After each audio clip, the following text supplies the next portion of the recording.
tapi firman kekal selah. Tapi firman tuh, tapi firman kekal selah. Mari kita berdoa. Bapa di surga, terima kasih kami siap menerima kepada yang kudus, sehingga kami yang lemah jadi kuat, susah dihiburkan, bahkan kami dimurnikan, iman kami disempurnakan, bahkan kami yang mengalami kekurangan, Tuhan, lewat ibadah ini mujizat terjadi, pintu-pintu berkat terbuka, terobosan baru terjadi. Terima kasih apapun pergumulan kami, atas dasar kebenaran firman-Mu dan persekutuan di dalam Roh Kudus-Mu, biar mujizat terjadi. Kami siap sambut daftar hati Tuhan, pengejaran yang murni dari sorga, di dalam nama Yeshua HaMashiach. Haleluya. Amin. Baik, kita akan bersegera langsung saja pada firman Tuhan. Roma 12 ayat 1 dan 2. Kita akan baca bersama-sama, ya. Roma 1 dan 2, Roma 12 ayat 1 dan 2. Coba Anda baca dalam bahasa Indonesia. Silakan. Saudara-saudara, Ya. demi kemurahan Elohim aku menasihatkan kamu. Kuat, ya. Ya, Roma 12 ayat 1. Karena itu saudara-saudara, demi kemurahan Elohim aku menasihatkan kamu supaya kamu mempersembahkan tubuhmu sebagai persembahan yang hidup, yang kudus dan yang berkenan kepada Elohim. Itu adalah ibadahmu yang sejati. Janganlah kamu menjadi serupa dengan dunia ini, tetapi berubahlah oleh pembaruan budimu, sehingga kamu dapat membedakan manakah kehendak Elohim, apa yang baik, yang berkenan kepada Elohim, dan yang sempurna. Iya, saudara, ini rahasia hidup itu, saudara, sebab apa yang ada tabur itu yang ada saudara tuai. Tidak ada orang di dunia ini yang enak-enak saja, santai-santai, kemudian dia akan menerima yang terbaik. Yang menerima yang terbaik, yang menanam, yang menabur yang terbaik. Amin. Yang merawat, ya. Menabur juga yang belum cukup kalau dia nggak merawat, ya. Ibarat kita menanam, kan. Baik, kita coba lebih di dalam versi Restore Name King James Version. Jadi versi King James dengan nama yang dipulihkan, nama Yahweh dikembalikan, Elohim ya dikembalikan, Yeshua atau Yahshua Mashiach ya itu dikembalikan. Jadi versi ini memang nama-nama dikembalikan kepada asalinya ya. Nah memang aturan bahasa itu nama pribadi tidak boleh diterjemahkan, seharusnya begitu. Kalau nama saya diterjemahkan atau orang di berbagai-bagai bahasa di Indonesia saja banyak bahasa orang. Di Manado jadi bahasa Manado, di Jawa jadi bahasa Jawa. Bagaimana orang kenapa? Kacau balau, ya toh?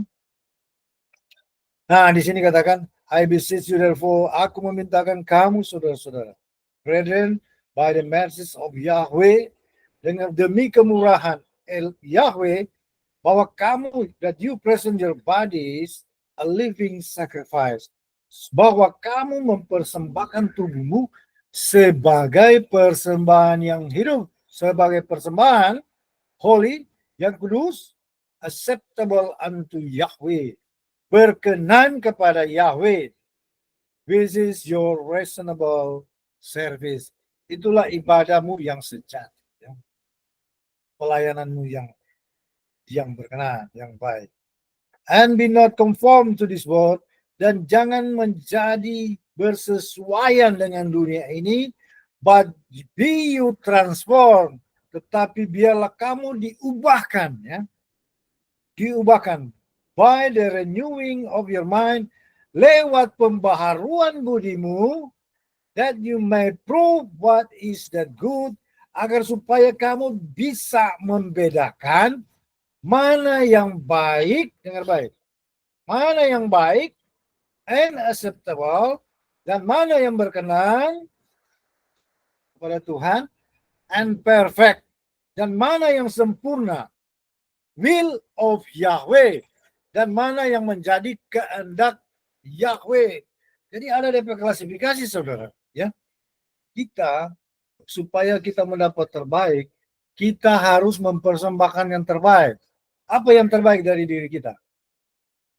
Coba. Tadi firman Yesus katakan apa? Tubuhmu. Bahkan lebih lagi spesifik lagi, saya katakan nggak cukup tubuh itu. Anda punya komitmen roh, jiwa, tubuh Anda persembahkan kepada Tuhan. Waktumu, segenap hidupmu, itu sebetulnya persembahan yang terbaik. Saudara. Anda kan maunya yang terbaik. Toh? Anda kan mau berkat yang terbaik. Persembahkan yang terbaik. Itu hukumnya. Nggak ada orang tanam apa dia, tanam cabai dia mau harap dia berbuah durian. Nggak ada. Ya tanam cabai ya Anda berbuah cabai, Anda tuai cabai. Kalau Anda rawat baik-baik. Ya toh? Jadi itu satu hal. Anda mau berkat yang terbaik, berikanlah persembahan yang terbaik. Udah itu kalau menyembah, jangan cuma sekedar pertahankan gengsi, saudara, kehormatan kita. Ibadah yang benar itu memberikan yang terbaik. Sebagaimana 24 tua-tua, ketika mereka menghadap Elohim, Yahweh, mereka tersungkur, mereka bahkan mencampakkan mahkota mereka ke tanah, ke lantai. Dan mereka tersungkur. Itu artinya apa, saudara? Mereka menghampakan diri. Ya. Keadaan mereka yang terhormat, mereka campakkan. Mereka persembahkan hormat kepada Tuhan. Itu orang kalau ibadah, cuma jaga-jaga wibawa, ya, tenaga dia sayang-sayang aja.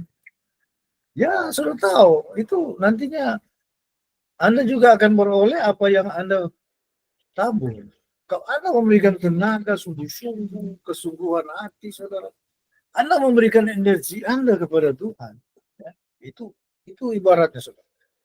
Kalau orang lebih dalam lagi, dia memberikan hatinya, jiwa rohnya kepada Tuhan, mempersembahkan dengan tulus, itulah yang berkenan.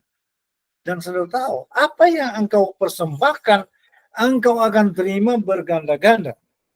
Kalau engkau mempersembahkan kehormatanmu, kewibawaanmu, dan harga dirimu, ya, nah itu kenapa Daud sangat ditinggikan? Karena Daud punya pola ibadah seperti itu.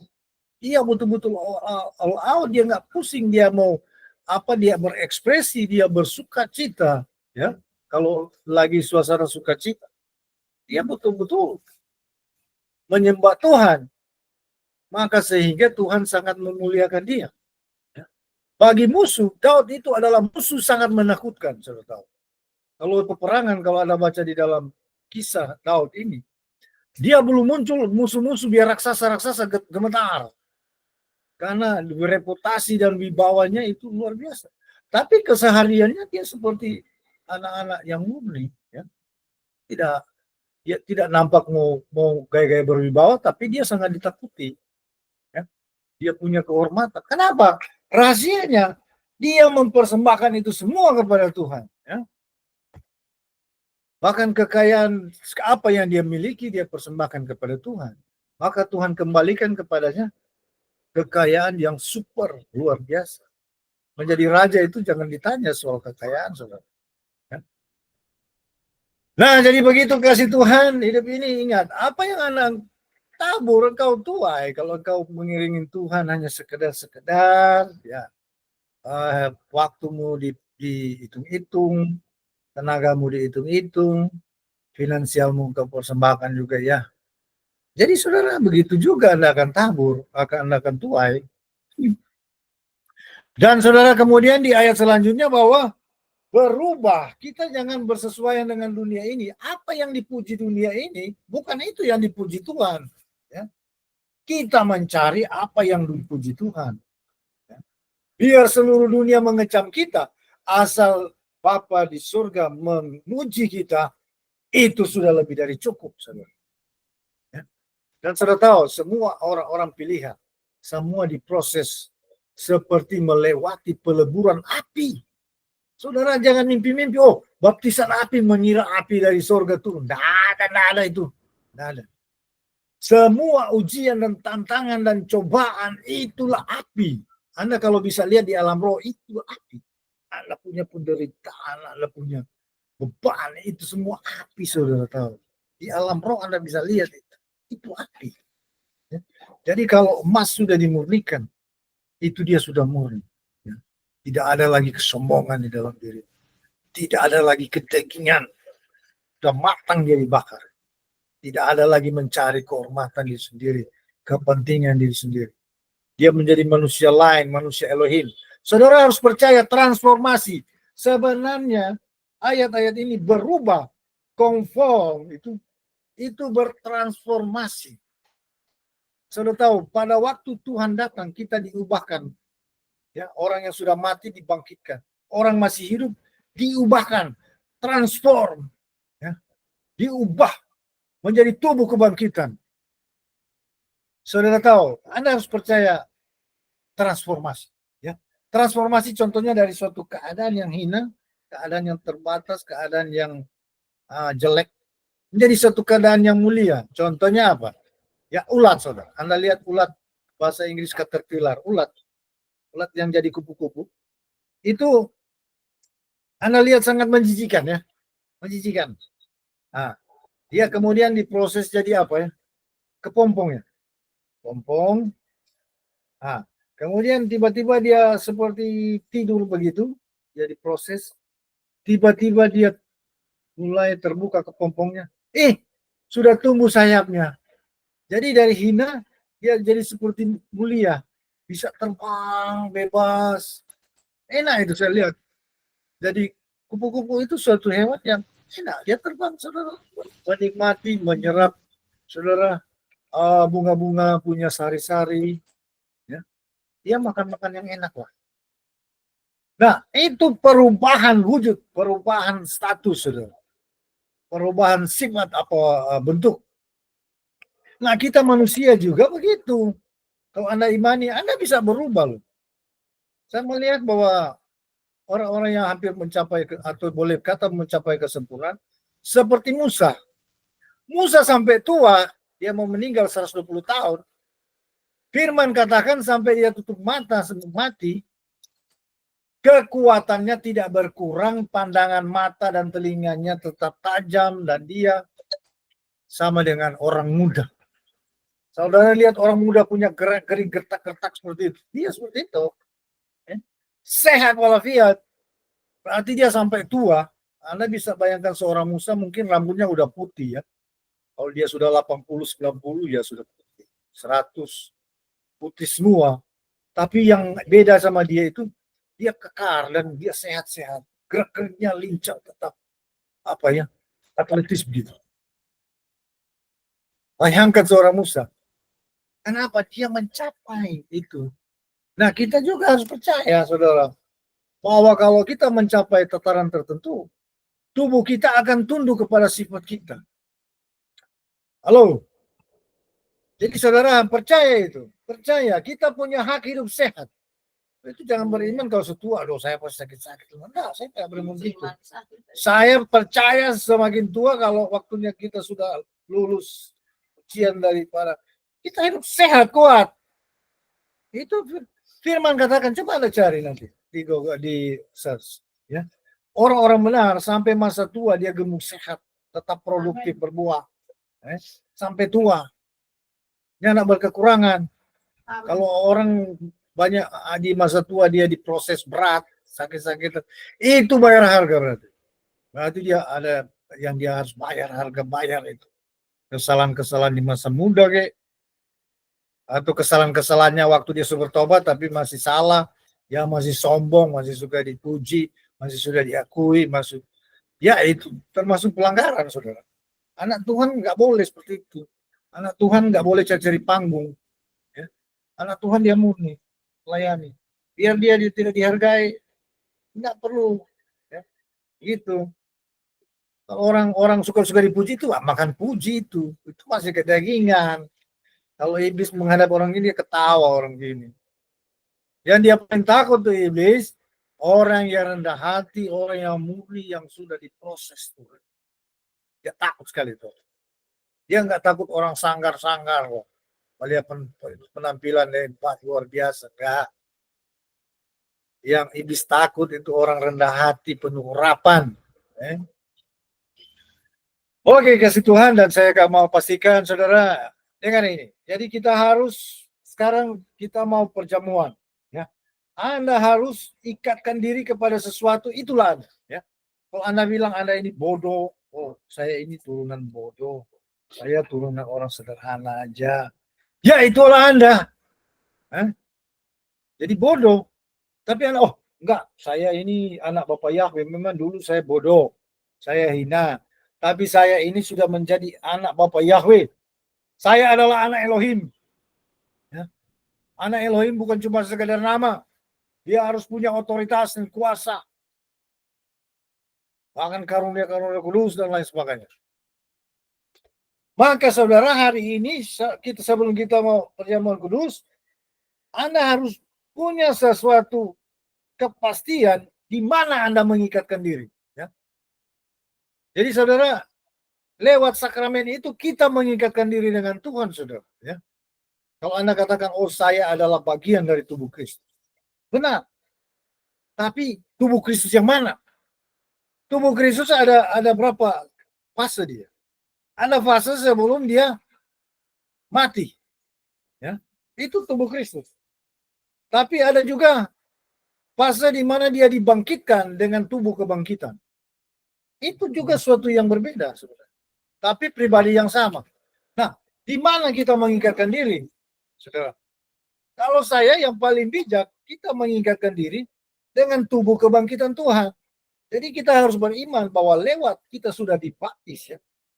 Kita dipersekutukan lewat baptisan itu adalah kematian, sebagaimana Tuhan telah dikuburkan, kita dikuburkan di dalam air baptisan, demikian juga sebagaimana dia bangkit, kita juga mengalami kebangkitan.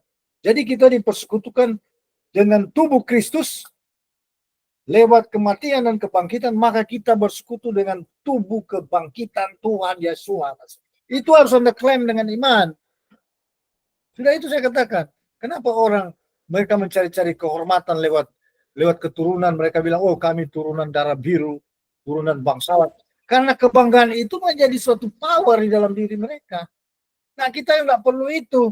Kita hanya perlu, kita ini adalah bangsawan di dunia ini. Kita adalah bagian dari tubuh Kristus. Bahkan kita adalah bagian dari tubuh kebangkitan Tuhan. Jadi kalau Anda beriman bahwa sebagaimana tubuh Yesua telah bangkit dari antara orang mati, ya, Anda harus tahu bahwa Yesua Masiah ketika dia mati, rohnya turun ke alam maut. Dia mengobrak-abrik alam maut. Dia merebut kuasa maut. Ya. Dia mengalahkan iblis. Dia merebut kuasa maut.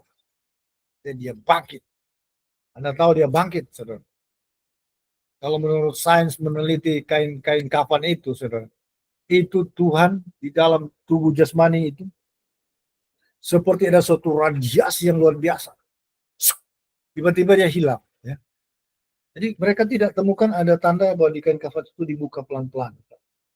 Itu memang hilang. Hilang. Nah, radiasi sangat mereka tidak bisa lukiskan. Tercetak gambar Tuhan, wajah Tuhan di situ. Dan itu seperti klise foto, ya. Seperti foto apa negatif daripada foto-foto, ya. Tergambar di situ. Nah, itu juga kita dipersekutukan dengan itu, maka kita harus saudara, di alam sadar, alam bawah sadar kita, itulah iman, saudara. Saudara tahu kekuatan paling hebat pada manusia bukan alam sadarnya, alam bawah sadar. Itulah alam roh, alam iman. Kalau Anda percaya Anda ini miskin Anda. Betul. Anda ini begini-begini aja, ya begitulah Anda. Tapi Anda percaya, saya ini orang berhasil, orang menang. Saya selalu menang, saya selalu positif, saya selalu bahagia dalam segala apapun. Baik dalam kelemahan, dalam kekurangan, saya tetap menang. Itulah Anda. Begitu, saudara. Jadi kalau Anda klaim kuasa kebangkitan Tuhan, itulah kuasa itu akan bekerja di dalam diri Anda. Dalam keadaan sadar atau tidak sadar. Ya. Hari-hari ini kita harus bangkit, jangan kita lemah. Memang kita diproses sampai titik nadir, sampai nol lah. Habis. Itu proses yang hebat. Dan kita tidak percaya. Ibarat saudara, Anda adalah permata. Permata paling mahal, yang paling bertahan di dalam tekanan dan panas yang tinggi. itulah permata paling mahal. Jadi kalau permata, kelas permata dibakar 800 derajat, 900 derajat, 1000 derajat, 2000, oh masih bertahan. Ada sampai, sudah tahu, semua itu bisa mencair loh. Mas kalau dibakar dengan suhu bisa sampai 1000 derajat, dia bisa menguap. Hilang.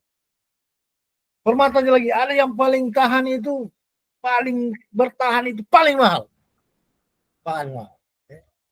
Nah kalau Anda mau jadi ibarat permata yang paling mahal, dalam segala tekanan Anda kuat. Dihina, tidak diperdulikan, tidak dihargai, direndahkan, tidak diperhatikan, tidak dia. Saudara alami sepertinya Tuhan tidak memperhatikan Anda. Anda berteriak, minta tolong.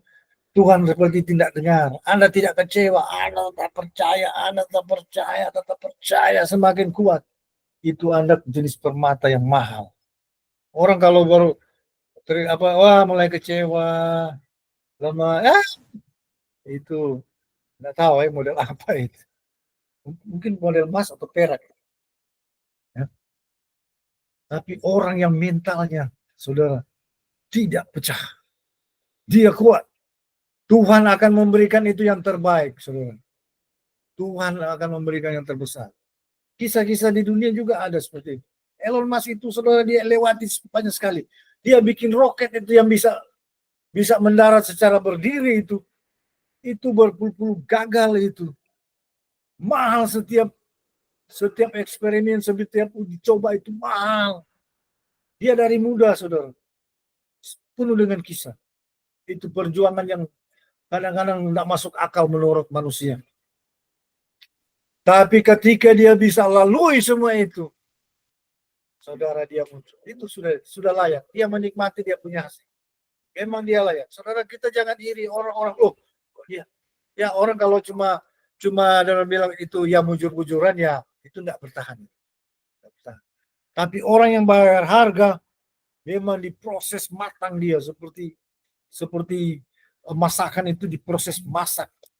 Masakan itu kalau cepat matang itu biasa mantap tengah. Coba Anda buat ikan, apalagi ikan yang daging-daging besar. Anda bakar cepat, pasti matang tengah.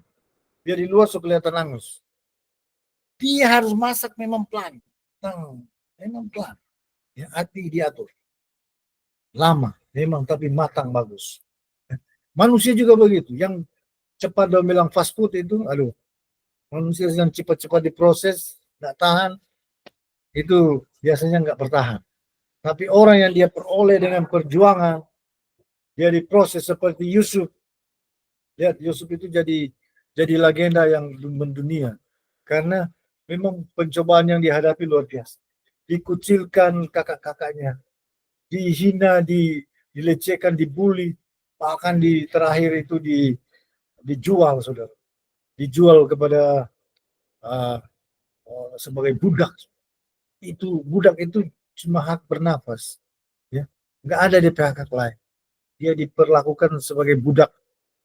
Dia diproses, saudara, digoda. Waktu dia sudah mulai enak, digoda, ya. Wah, kalau orang dunia dia bilang, wah, makanan itu. Tapi dia nggak mau, dia pikir apakah aku mau kecewakan Tuhan? Oh, nggak mungkin. Saudara, akhirnya apa? Dia mencapai berkat yang sangat besar, ya.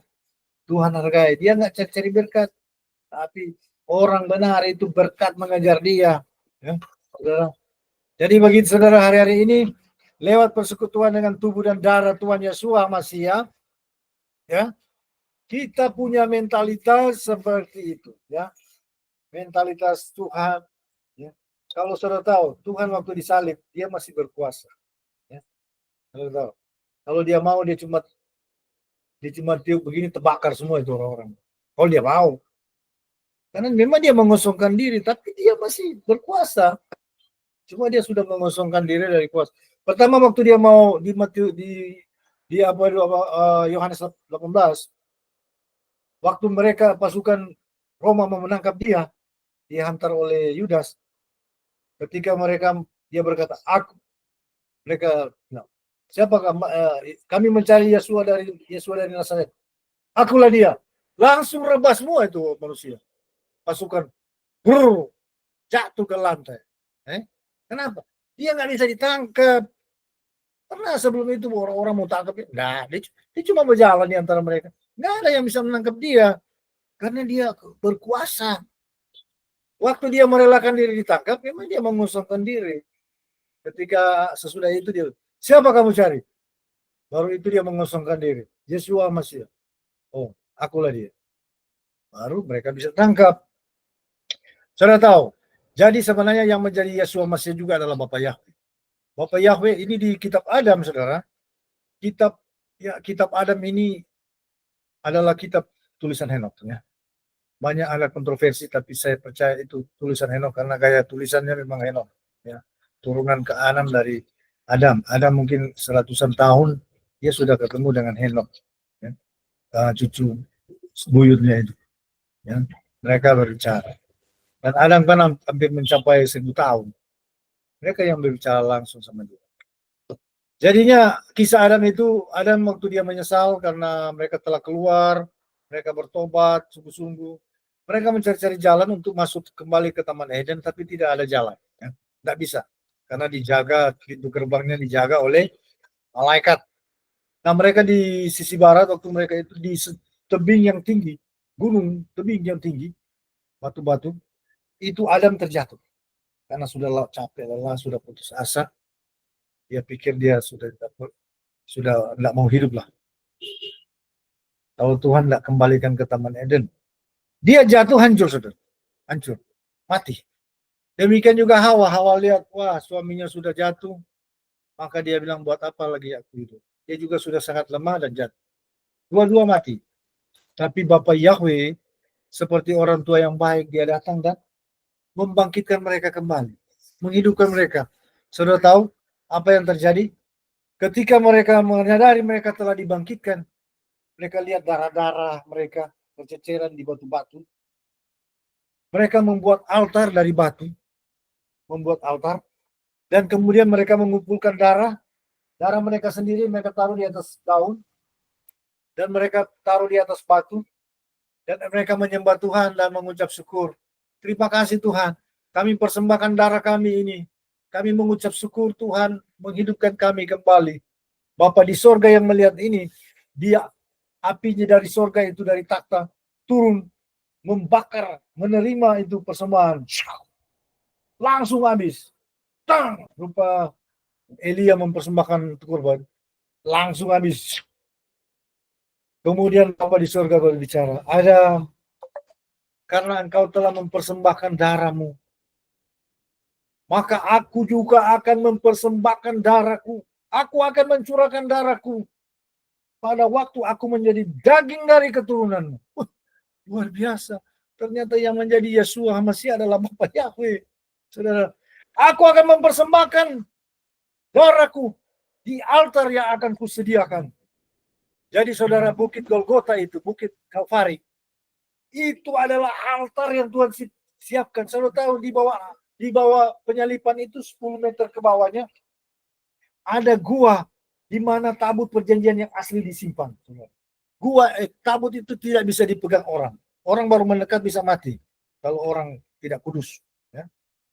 Itu darah waktu Tuhan meninggalkan, menghembuskan nafas penghabisan, gempa dahsyat terjadi. Dan saudara tahu bukit penyalipan itu retak. Dan darah itu menetes, membasahi tutup pendamaian di tabut perjanjian asli itu. Dan benar memang sudah dibuatkan dalam kitab Imamat bahwa tabut perjanjian itu akan ditahbiskan oleh darah anak domba yang tak bercacat. Dan itu bukan darah anak domba biasa. Anak domba yang tak bercacat dari surga. Ya. Dia Tuhan sendiri. Nah, saudara tahu rahasianya? Ini rahasia besar. Saya sudah bagikan dengan komunitas orang-orang Yahudi, Israel, dan lain sebagainya. Ya. Saya bilang, inilah tempat di mana bait suci ketiga harus berdiri.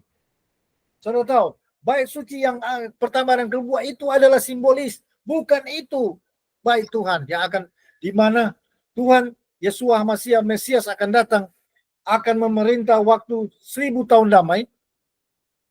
Bukan di situ. Itu cuma suatu tempat kecil yang dipersiapkan, yang Tuhan sudah persiapkan. Tuhan buka pada saya lewat pewahyuan. Inilah tempat di mana bait ketiga akan dibangun. Dan bait ketiga akan dibangun bukan seperti bait-bait pertama dan kedua. Bait ketiga akan dibangun itu semacam istana. Karena disitulah dia akan bertakhta selama 1000 tahun. Dan yang akan membangun itu bukan imamat Lewi dengan pencurahan darah binatang. Itu sudah lewat. Itu perjanjian lama.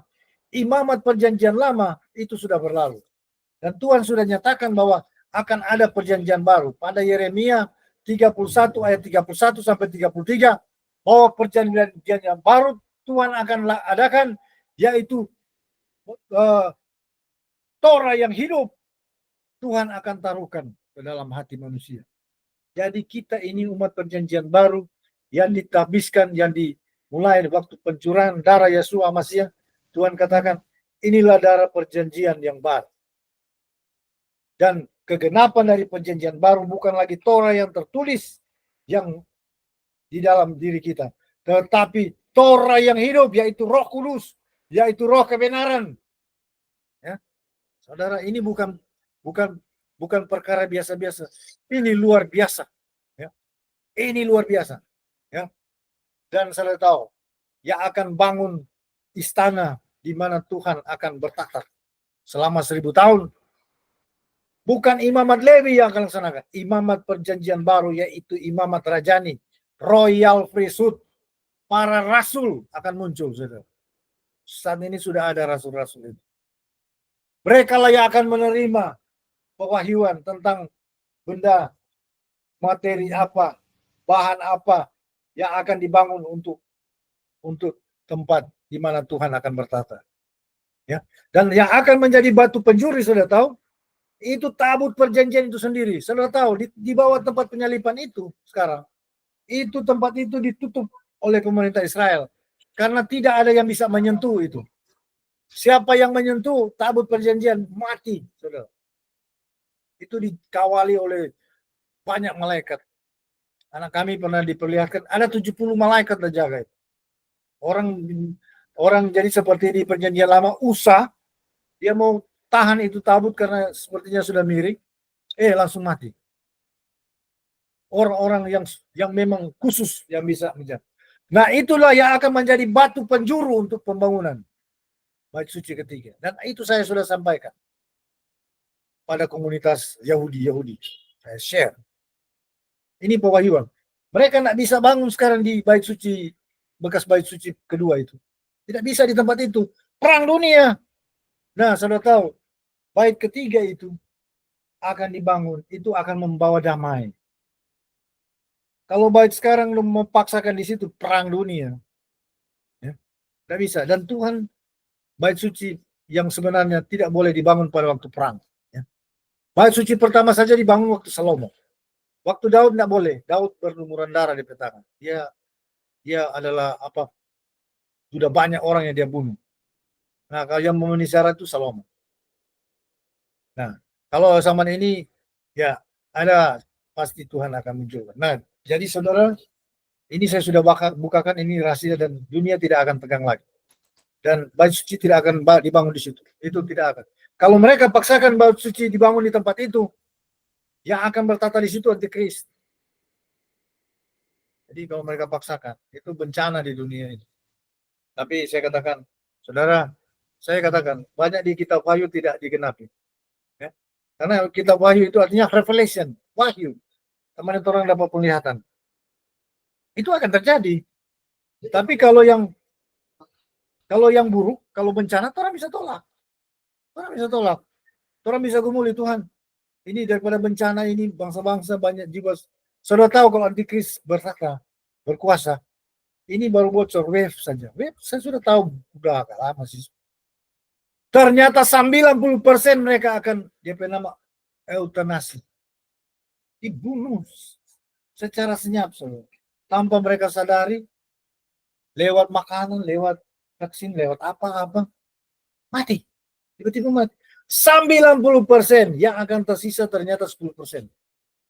Jadi kalau sekarang 8 miliar, berarti mereka akan kasih sisa saja tidak sampai 1 miliar jiwa.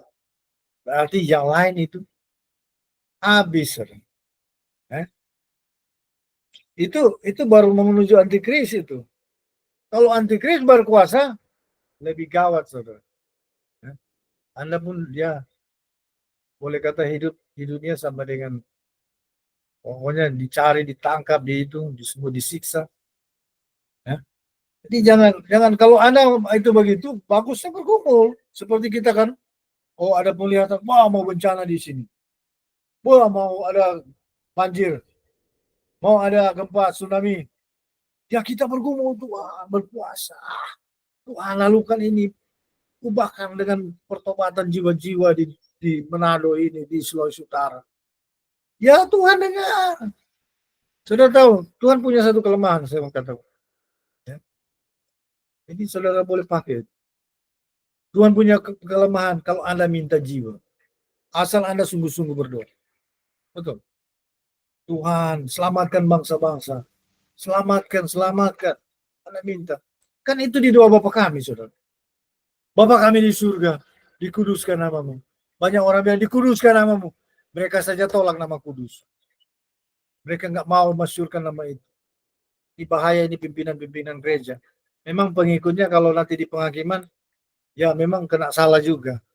Ya salah sendiri ikut-ikutan pimpinan. Pimpinannya menolak nama Tuhan atau tidak mau masyurkan nama Tuhan karena takut umatnya pindah gereja. Nah, nanti itu pemimpin-pemimpin itu paling berat itu akan menanggung dia punya kesalahan. Mereka menutup-nutupi nama Tuhan. Sedangkan Tuhan ajari, dikuduskan namamu. Nah, apa namanya? Masa Tuhan gak ada nama? Ini berdosa sekali ini para pimpinan. Sebenarnya mereka jujur, diajari. Ayo kita masyurkan nama Tuhan. Masyurkan seluruh dunia. Ya, Keluaran 9 ayat 16 katakan, masyurkan namaku ke seluruh dunia. Masa masyurkan diam-diam? Apalagi pemuka-pemuka agama Yahudi. Nama Tuhan kok dirubah, diganti Hashem, ditutup-tutupi, tidak mau dipanggil. Apa? Padahal nama ini adalah keselamatan. Bahkan saudara, di ulangan 28 ayat 10, bangsa Israel kebesarannya karena nama Yahweh. Karena nama Yahweh telah diserukan atasmu, maka semua bangsa akan takut dan gentar kepadamu. Kata Tuhan kepada Israel. Kenapa Israel sekarang tidak dia takut? Karena nama Tuhan itu tutupi. Itu pengajaran daripada para rabi-rabi zaman dulu. Itu dicabut itu, nggak boleh itu. Sebenarnya bangsa Israel harus ditakuti semua bangsa. Karena ada nama Yahweh. Mereka taruh di atas segala-galanya di Israel. Coba baca. Ulangan 28 ayat 10. Coba baca. Ulangan 28 ayat 10. Saya katakan yang benar ini. Nah, orang hidup juga ini Yahweh, tapi harus dengan kesucian, kekudusan. Jangan dengan kesombongan, jangan dengan kedagingan. Ya. Kita harus dengan kerendahan hati, kebijaksanaan, kearifan. Coba baca. Ulangan 28 ayat 10. Kuat. Ya. Maka segala bangsa di bumi akan melihat. Segala bangsa di bumi akan melihat bahwa nama Yahweh telah disebut atasmu. Nama Yahweh telah diserukan atasmu. Mereka akan takut, saudara.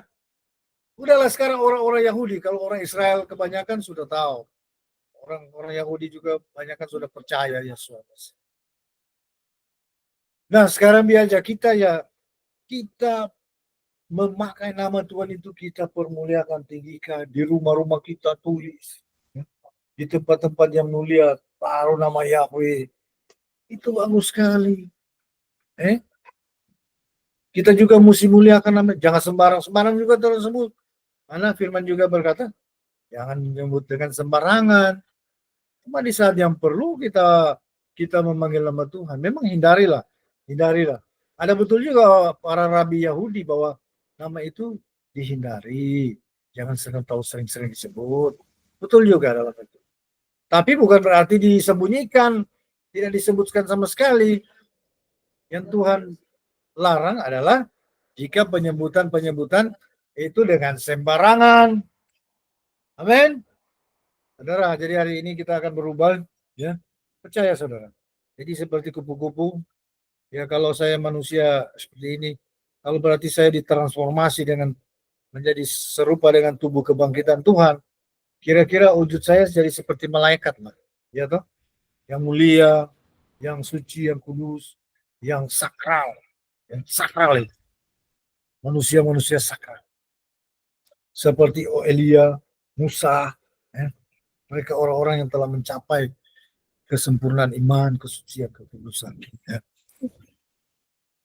Saudara, jadi saudara jangan khawatir, hidup di dunia ini, Anda pakai tubuh ini cuma seperti selongsong. Ya. Anda punya wadah, cuma rupa ibarat kalau kerang, ya, kerang itu Anda lihat, atau biak di sini. Itu biak itu saya lihat dia bisa keluar loh. Dia cari rumah yang lain masuk. Ya, rumah kerang itu memakai rumah yang lain, ganti-ganti rumah dia. Memang hebat juga. Orang ini dengan tubuh yang fana ini memang saudara secara jasmani pikir-pikir kurang mulia. Ya. Dari kepala sampai kaki penuh kotoran juga. Dari kepala ada pori-pori kita sering ada ketombe, ya. Di mata kita ada tahinya, hidung kita ada tahinya, telinga juga. Kalau pikir-pikir Yusuf Roni bilang betul juga. Manusia itu dari kepala sampai kaki kotoran dia bilang. Tapi juga manusia itu makhluk yang mulia, ya. Kalau sudut mana Anda pakai, saudara? Kalau Anda memandang sesama kita itu mulia, Anda akan melihat mereka semua mulia. Tidak memperhatikan mereka itu bau atau bagaimana, ya, atau jelek. Anda melihat mereka sebagai jiwa, ya, yang berharga, orang-orang yang dikasihi Tuhan. Kalau Anda memperhatikan kekurangan mereka, Anda akan muntah-muntah. Ingat-ingat kejelekannya, waduh, bisa, pokoknya suasana pikiran Anda akan jadi gelap lah. Karena itu, saudara pakai kacamata kasih. Anda lihat, ini jiwa, ini orang yang perlu diselamatkan, kesian ini. Orang lihat pengemis, orang lihat orang-orang yang buta, ya belas kasihan. Ini jiwa-jiwa. Jadi kok tergantung kacamata Anda pakai. Kalau Anda pakai kacamata duniawi, Anda akan lihat menurut dunia memang semua kotoran, jelek. Nanti pikiran Anda jadi gelap, jadi suram.